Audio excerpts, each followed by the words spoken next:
আমাদেরকে আঘাত করেন না, আমাদেরকে দুর্বল করে দিয়েন না। নিরাপদ থাকতে পারবেন না ভিতরে আপনারা। আমি তো বললাম আজকে দাঁড়ান, কে আছেন এই দাওয়াতুল মুসলিমিনের মধ্যে দায়ীদের পিছনে দাঁড়িয়ে রাষ্ট্রের বিরুদ্ধে লড়াই করার জন্য হিম্মত নিয়ে মাঠে নামবেন? কে আছেন? আসেন, আমরা আসবো। আপনি মুনাজারা ইসলাম মুনাজারা করেন, আপনারা বাতিলের মোকাবেলায় দালায়েলের বহস করেন, আপনারা আপনাদের মতো করে বহস করে যান। আমরা হয়তো মুনাজারা করব না, বহস করব না, কিন্তু আপনি আহলে হক হয়ে, আপনি উলামায়ে দেওবন্দের একজন মুখপাত্র হয়ে যখন মুনাজারা করবেন, মনে রাখবেন আপনার তাহাফুজের জন্য আপনার পিছনে মামুনুল হক কুকুর হয়ে দাঁড়িয়ে আছে। কাজে আমাদেরকে দুর্বল করে দিলে আখেরে আমরা সবাই ক্ষতিগ্রস্ত হব। আপনি আমাকে দারোয়ানের মর্যাদা দিলেন না চৌকিদারের মর্যাদা দিলেন, না আপনি আমাকে কওমি অঙ্গনের একজন পাহারাদার কুকুর হিসেবে মূল্যায়ন করলেন, সেটা আমার কাছে খুব বেশি বড় বিষয় নয়। তবে জেনে রাখেন, কুকুর হলো আপনাদের এই কাজের পাহারাদারি করার জন্য আমরা দাঁড়িয়ে আছি। আপনি মুনাজারা ইসলাম মুনাজারা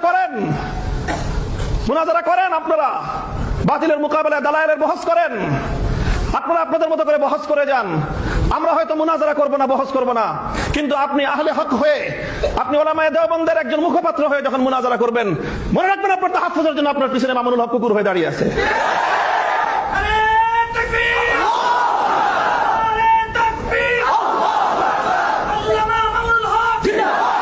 এটা হলো আমাদের রাজনীতি, এটা হলো আমাদের রাজনীতির খুব নিগুড় রহস্য, মৌলিক কথা। কাজে আমাকে রাজনীতি করতে হলে, আমাকে লড়াই করতে হলে, আমাকে কখনো সরকারের বিরুদ্ধে লড়তে হয়, কখনো আমাকে আন্তর্জাতিক শক্তির বিরুদ্ধে লড়তে হয়।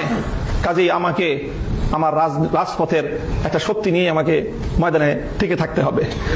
যদি আপনার পাহারাদার যদি বাড়ির গেটে না থাকে, ঘরের ভিতরে আপনি মূল্যবান সোনাদানা নিয়ে, অনেক মূল্যবান জীবনযাপন নিয়ে, আপনি আপনার পরিবার পরিজন নিয়ে, আপনি আপনার কলিজার টুকরা সন্তানদেরকে নিয়ে আপনি ঘরের মধ্যে নিরাপদ থাকতে পারবেন না। হয়তো আপনার পরিবারের ভিতরে যারা আছেন, ঘরের ভিতরে আপনারা যারা আছেন, তাদের তুলনায় আপনার পাহারাদারের মূল্য অনেক কম হতে পারে, কুকুরটার মূল্য অনেক কম হতে পারে, কিন্তু মনে রাখেন, ওই বাড়িতে দরজায় যদি কুকুরটা না থাকে, ঘরের ভিতরে আপনি নিরাপদ থাকতে পারবেন না। আমাদেরকে আঘাত করেন না, আমাদেরকে দুর্বল করে দিয়েন না। নিরাপদ থাকতে পারবেন না ভিতরে আপনারা। আমি তো বললাম আজকে দাঁড়ান, কে আছেন এই দাওয়াতুল মুসলিমিনের মধ্যে দায়ীদের পিছনে দাঁড়িয়ে রাষ্ট্রের বিরুদ্ধে লড়াই করার জন্য হিম্মত নিয়ে মাঠে নামবেন? কে আছেন? আসেন, আমরা আসবো। আমি ঘোষণা দিয়ে যাচ্ছি আপনাদের কাছে, এটা নিয়ে যদি সামনে আমাদেরকে আরো বড় কোনো পদক্ষেপ নিতে হয়, যদি সরকারের বিরুদ্ধে এটার জন্য রুখে দাঁড়াতে হয়, আমরা রুখে দাঁড়াবো ইনশাআল্লাহ। কাজে আমাদেরকে দুর্বল করে দিলে আখেরে আমরা সবাই ক্ষতিগ্রস্ত হব।